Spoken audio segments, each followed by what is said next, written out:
ad-dawa.tv দুনিয়া ও আখিরাতের কল্যাণে। আমার যে কোনো কারণে আমার বিবাহ করা হয়নি, আমার বয়স 40 বছর। এখন আমি আর বিবাহ করতে চাচ্ছি না, আমার গুনাহ হবে কিনা? প্রথম কথা হলো, তার বিয়ে না করাটা যদি কোনো যৌক্তিক কারণে হয়ে থাকে, তার শারীরিক কোনো সমস্যা আছে, যে এখন বিয়ে করার মতো শারীরিক অবস্থা নেই, অথবা মানে শরীর সেইভাবে বিবাহের জন্য ফিট না, অথবা অসুস্থতার কারণে এখন বিবাহ করলে এই অসুস্থতা অন্যদের মধ্যে সংক্রমিত হতে পারে। জি।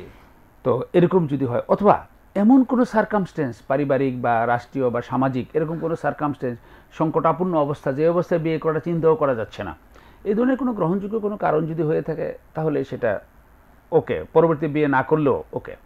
আর যদি গ্রহণযোগ্য কোনো কারণে, আমি কেরিয়ার মানে কনসাস, এই কারণে আমার কেরিয়ার ক্ষতিগ্রস্ত হয়ে যাবে, আমার ফিগার কনসাস, আমার বিয়ে করলে বাচ্চা হবে, বাচ্চা হলে ফিগার নষ্ট হয়ে যাবে, অথবা শুধু চাকরি বাকরি করে অনেক টাকা হতে হবে, ইত্যাদি ইত্যাদি নানা কারণ, অথবা আমার একজন বন্ধু ছিল, তার পিছনে অনেক দিন ঘুরেছি, তারপরে শেষ পর্যন্ত আমাকে ফাঁকি দিয়ে চলে গেছে, মনের দুঃখে জীবনে আর বিয়েই করলাম না, এই জাতীয় কোনো কারণে যদি বিয়ে কেউ না করে, তাহলে এটা নাজায়েজ হবে না। তবে একটা কারণে গুনার আশঙ্কা রয়েছে, সেটা হলো ওয়ালি জাসাদিকা আলাইকা হাক্কুন, তোমার শরীরের প্রতিও তোমার একটা হক রয়েছে।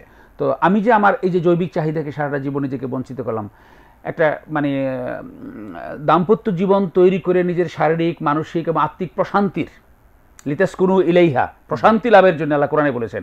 তো নিজেকে সেই যে প্রশান্তির একটা রাস্তা থেকে নিজেকে একটা মানে ঠুনকো একটা কারণ নিজেকে বঞ্চিত করলাম, আল্লাহর একটা সৃষ্টিকে বঞ্চিত করার কারণে এই যে বঞ্চনার যে দায়টা, এই দায়টা কিন্তু আমাকে নিতে হবে।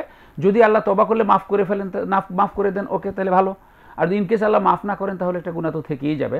এই জন্যে এই জাতীয় ঠুনকো কারণে বিবাহ থেকে বিরত থাকা, ওই প্রেমিক ফেলে রেখে চলে গেছে, বা তো প্রেমিকা মানে তার বাবা অন্য জায়গায় তাকে বিয়ে দিয়ে ফেলেছে, মনের দুঃখে আর বিয়েই করলাম না, সংসারই পাতলাম না, সারা জীবন নিজেকে কষ্ট দিয়ে গেলাম, এই জাতীয় মানে এই অভিমান বা এই জাতীয় মানে ঠুনকো ইমোশন, এই বিষয়গুলোকে প্রশ্রয় না দিয়ে মানে উই শুড বি প্র্যাকটিক্যাল, আমাদের প্রত্যেকেই বাস্তব ভিত্তিক হওয়া উচিত।